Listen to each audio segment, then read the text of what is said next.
بسم اللہ الرحمن الرحیم۔ روایت حفص اور بقیہ قراءات، ایک میڈیا اسکالر کا انکار۔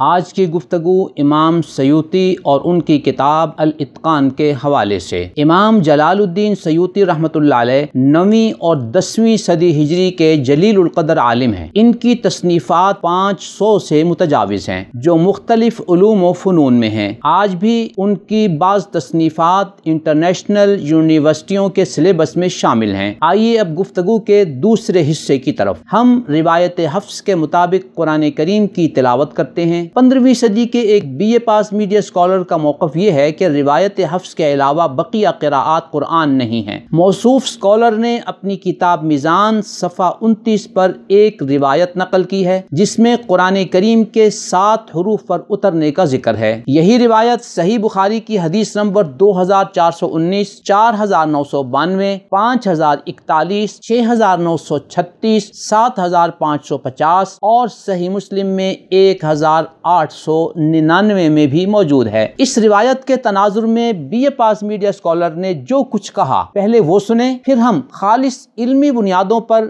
دلیل و برہان کی روشنی میں ان کے اس موقف کا تجزیہ کریں گے۔ انہوں نے اپنی کتاب میزان کے صفحہ 30 پر اس حدیث کے بارے میں لکھا۔ امام سیوطی نے اس کی تعیین میں متعدد اقوال اپنی کتاب الاتقان میں نقل کیے ہیں، پھر ان میں سے ہر ایک کی کمزوری کا احساس کر کے موطا کی شرح تنویر الحوالک میں بالآخر اعتراف کر لیا ہے کہ اسے من جملہ متشابہات ماننا چاہیے جن کی حقیقت اللہ تعالیٰ کے سوا کوئی نہیں جانتا۔ اس موضوع پر بات کو آگے بڑھانے سے پہلے 3 باتیں ہمارے پیش نظر رہنی چاہیے۔ نمبر 1، B A pass media scholar نے امام سیوطی رحمۃ اللہ علیہ کو اتھارٹی سمجھ کر ان کے اس حوالے کو پیش کیا۔ دوسری بات یہ ہے کہ میڈیا اسکالر نے امام سیوطی رحمۃ اللہ علیہ کا یہ ریفرنس پیش کر کے قراءات کی بابت اپنے موقف کی تائید کرنا چاہیے کہ روایت حفص کے علاوہ بقیہ قراءات قرآن نہیں ہیں۔ تیسری بات یہ ہے کہ اگر امام سیوطی رحمۃ اللہ علیہ کے حوالے سے یہ ثابت ہوتا ہے کہ روایت حفص کے علاوہ بقیہ قراءات قرآن نہیں تو خود امام سیوطی رحمۃ اللہ علیہ کا بھی یہی موقف ہونا چاہیے تھا۔ آئیے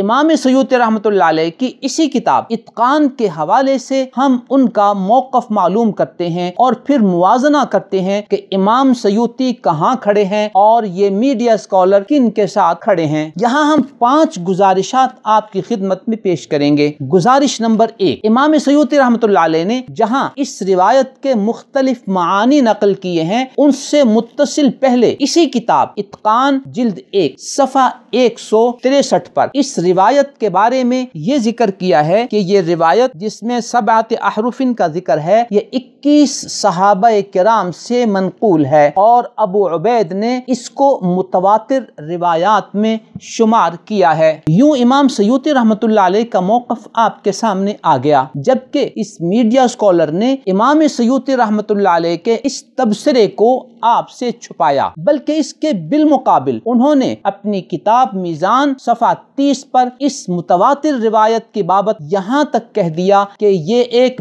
بالکل ہی بے معنی روایت ہے جسے اس بحث میں ہرگز قابل اعتنا نہیں سمجھنا چاہیے۔ گزارش نمبر 2، امام سیوطی رحمۃ اللہ علیہ نے اسی کتاب الاتقان میں اس روایت کے معانی کو ذکر کرنے کے متصل بات تنبیہ کا عنوان قائم کیا ہے جس میں جلد 1 صفحہ 177 پر لکھا ہے وقد اجمع الصحابۃ علی نقل المصاحف العثمانیۃ من الصحف التي كتبها ابو بکر۔ سیدنا عثمان رضی اللہ تعالیٰ عنہ کے دور میں صحابہ کا اجماع اس بات پر ہو گیا کہ سیدنا ابو بکر صدیق رضی اللہ تعالیٰ عنہ کے لکھے ہوئے یکجا نسخے کے مختلف نسخے لکھوا کر آگے ان کو بھجوایا جائے۔ یوں امام سیوطی رحمۃ اللہ علیہ کا موقف واضح ہو گیا کہ وہ عہد عثمانی اور عہد ابو بکر صدیق رضی اللہ تعالی عنہ میں جمع قرآن کے قائل ہیں۔ نمبر 1، میڈیا اسکالر نے امام سیوطی رحمۃ اللہ علیہ کا یہ حوالہ آپ سے چھپایا۔ نمبر 2، امام سیوطی رحمۃ اللہ علیہ عہد صدیقی اور عہد عثمانی میں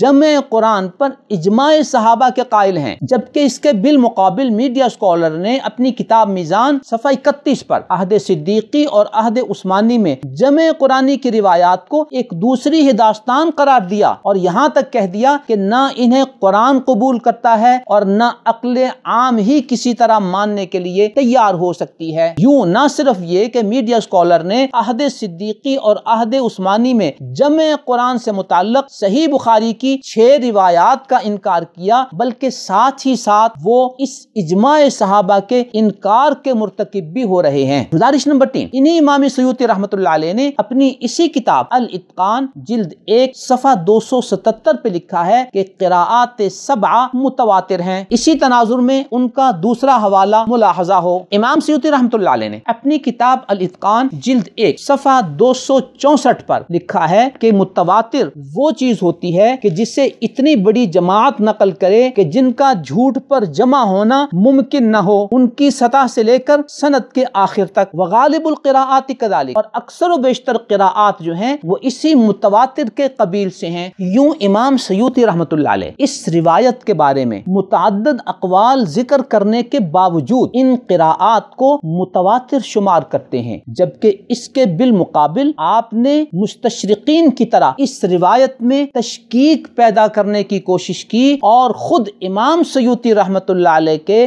بقیہ موقف کو، بقیہ حوالہ جات کو اپنے قارئین سے چھپایا ہے۔ گزارش نمبر 4، امام سیوطی رحمۃ اللہ علیہ نے امام سبکی کے حوالے سے اپنی کتاب اتقان جلد 1 صفحہ 277 پر لکھا ہے کہ قال الاصحاب تجوز القراءۃ فی الصلاۃ وغیرها بالقراءات السبع، ہمارے اصحاب یہ کہتے ہیں کہ نماز میں قراءات 7 کے ساتھ قراءت کرنا جائز ہے۔ یوں امام سیوطی رحمۃ اللہ علیہ ان قراءات 7 کو قرآن مانتے ہیں، اسی لیے انہوں نے دوران نماز کسی بھی قراءت میں قرآن پڑھنے کو جائز قرار دیا ہے، جبکہ B A pass media scholar نے امام سیوطی کی اسی کتاب الاتقان کا ایک حوالہ تو پیش کیا، لیکن قراءات کی بابت امام سیوطی رحمۃ اللہ علیہ کے اس موقف کو آپ سے چھپایا۔ اس B A pass media scholar کی اس تحقیق اور ریسرچ کی داد دینی ہے یا ان کی علمی خیانت پر ماتم کرنا ہے، یہ فیصلہ آپ نے کرنا ہے۔ گزارش نمبر 5، امام سیوطی رحمۃ اللہ علیہ بھی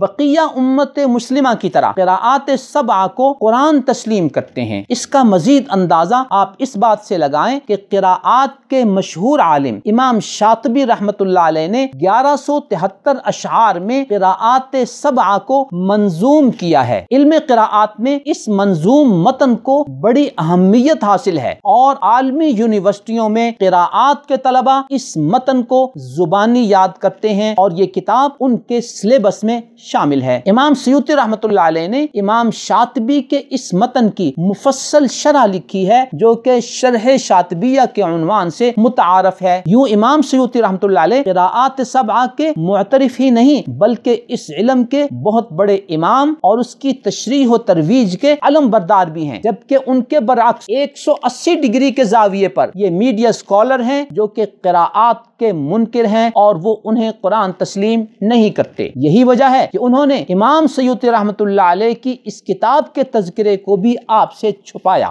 یوں B A pass media scholar کا میزان صفحہ 30 پر اس روایت کے بارے میں امام سیوطی رحمۃ اللہ علیہ کے حوالے سے اپنے موقف کی تائید کرنا بعین ہی اس محاورے کا مصداق ہے، کہاں کی اینٹ کہاں کا روڑا، بھان بتی نے کنبا جوڑا، کہ امام سیوطی کے اس حوالے کا ان کے موقف سے کوئی تعلق نہیں ہے اور وہ اس سے اپنی تائید حاصل کرنا چاہتے ہیں۔ یوں محترم سامعین، آج کی اس گفتگو سے اور ان 5 گزارشات کی روح سے واضح ہو گیا کہ B A pass media scholar اکابرین امت کے بعض حوالے پیش کر کے یہ باور کرانا چاہتے ہیں کہ گویا وہ بھی ان کے اس موقف کے مؤید ہیں۔ یہ ان کی مس گائیڈنس ہے، ڈس انفارمیشن ہے اور تضاد بیانی ہے۔ اس سارے پس منظر میں کیا اس B A pass media scholar کی بقیہ تحقیق اور ریسرچ، ان کی تحریر و تقریر، ان کے ریفرنس اور حوالوں پر اعتماد کیا جا سکتا ہے یا نہیں، یہ فیصلہ آپ نے کرنا ہے۔ اللہ حافظ۔